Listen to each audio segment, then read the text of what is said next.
And kind of moving away from that, but still in the same topic, some of the international community is supporting the fact that this de facto president is still in power, or they agree that he still has a year left. So what are the implications of that, of certain international organizations or states that support him as the current president, when in reality his term ended more than a month ago? This is such an interesting question because we do not always get a chance to analyze the kind of change that Jordan Moise want to implement in the constitution in terms of what the international organization are trying to defend. And the truth is that BNU, for example, BNU is the UN entity in Haiti that is supporting the government. They've been here for years. They haven't achieved anything remarkable. What's the name of the organization? BINUH. BINUH. Okay. And what they are trying to do is proving that finally they are achieving something. And this is changing the constitution, because they have to show that all the money that was spent supporting them here was to do something. And this is why they are pushing for that constitution, because otherwise, what can they prove that they achieved in Haiti for so long? Nothing. Nothing remarkable. Nothing special. They have so they are trying to change the constitution so they can say, okay, all those issues was due to the fact that the constitution wasn't working. We change it and things are going to be for the better. This is just an organization that is trying to show that they achieved something. This is what's at stake. And this but they are playing with the constitution to have it's yes. So they're undermining the power of the constitution, or the fact that there were politicians and the people wanted the current constitution that we have, and to meddle in a way in a country's politics when quote unquote we're independent is just mind-boggling to me. Like, they don't want the country or the people to be heard or to do what is in their benefit, and now they're acting like this is the work that they've been doing all along and this is what they want to be changed. And it's just crazy to me because the Haitian people are dying every single day by the minute and are kidnapped and are at risk. It's just sad, really. And this is something that is actually frustrating for us working in Haiti, for us activists on the ground, because even the United States, when you take BNU, the UN agency in Haiti, they focus so much on election when people are dying. And what we're asking is that there is no way we can go vote when we are afraid of being kidnapped. There is no way people are going to run for office campaign when gangs members control part of the territory. What kind of official do you want to come from those kind of elections? What kind of citizen do you want to run for office when running, campaigning is such a risky initiative? Therefore, those kind of election will only favor those who have tied to gang members, those who do not mind compromising to win. And what are you going to make of the right of people living in those neighborhoods under gang control to vote? They need to have the right to vote. How does election go? How are they going to be inclusive? The last election has less than 20% turnover. The rate was so low. The participation rate was so low. I think it was less than 20. I said less than 30 before, but I think it was less than 20. And the president was elected with only 500,000 people, about approximately. This doesn't show that people voted. This is not even legitimate if you consider the participation rate. Therefore, I don't think we cannot have solution like this. They know you cannot have it like this. They know it doesn't make sense. But somehow, when it comes to Haiti, they just want the easy solution. They do not really care if it makes sense. if it's sustainable, as long as they find a quick way to patch the crisis and show that they working toward a solution, they will rather go with the easiest solution. Yeah, and they're doing it all in the name of development. Haiti is not politically developed, it's not economically developed, so we have to interfere, we have to say what is right. So, what we're saying right now is that elections cannot be held during this time because of insecurity, because of the fact that people might not be engaged in what's going on in the campaigns. People do not feel safe to vote, and kind of denouncing the fact that they want elections to happen right now during this time, correct? Correct. And this is exactly what we've been saying. And also, I want to add that electoral crisis are the most frequent crisis we have in Haiti. Whatever political crisis we have could easily be linked to some kind of electoral crisis. And election is supposed to be the solution according to what international organization are promoting. We as Democrats, we do understand that election is part of a democratic process, is part of is the way to renew the political staff, etc. We understand that. We got it. We want it. But we do understand that virtual elections, bad elections, always lead to crisis. And this is exactly what we want to avoid. We don't want to rush into election and as a way to rush to the next crisis. We Mm-hmm. can fix this crisis. Let's create another one. We don't want to do that. It doesn't work. We've been there. We've done that before. It doesn't work. Yes, and I agree. So basically, it's for the de facto president to step down and allow for a peaceful transition, a peaceful, maybe an administration that is not necessarily headed by a president, but an administration that is fighting for human rights, but also creating peace around the country. So then elections can happen later on.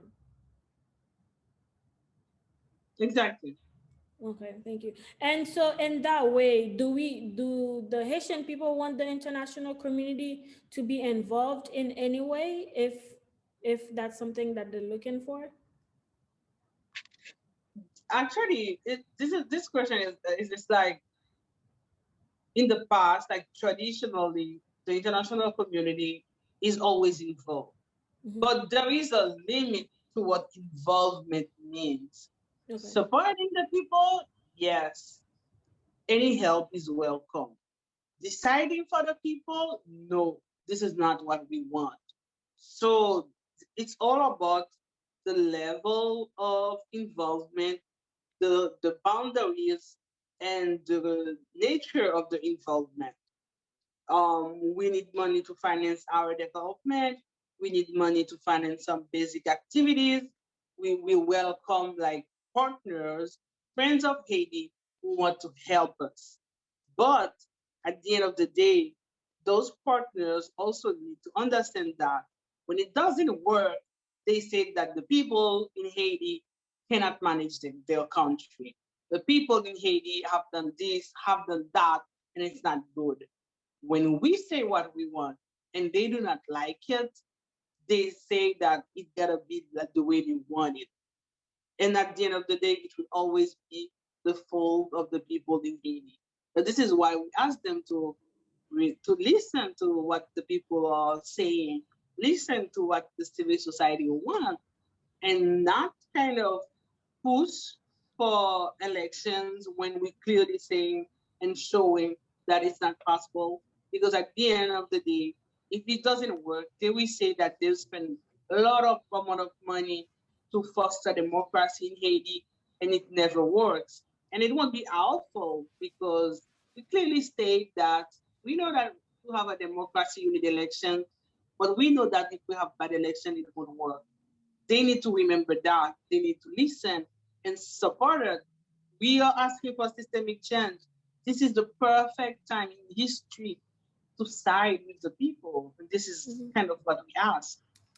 Okay, thank you. Yes, I agree. So basically, um, any organization, international community organization or NGOs or whatever, the people would want them to support them, not making decisions for themselves, but also to let the Haitian people govern themselves because they know what's right for them or what they're looking for. And I think that's really important in that fight, because oftentimes, to be honest, I'm skeptical of international community going in Haiti, especially after what happened after the earthquake with the money and with the funding. So I'm always skeptical about that. So I completely agree that it's important to support the people and not necessarily have a sense of what they want to accomplish for the people when it goes against what the people are looking for. So yes. Um, I was just going to say that this is a perfect example of what happened in Haiti after the earthquake, because what it shows is like, even when the international community is taking control of the actions, it can fail. It did fail after the earthquake. And there are lessons to be learned there.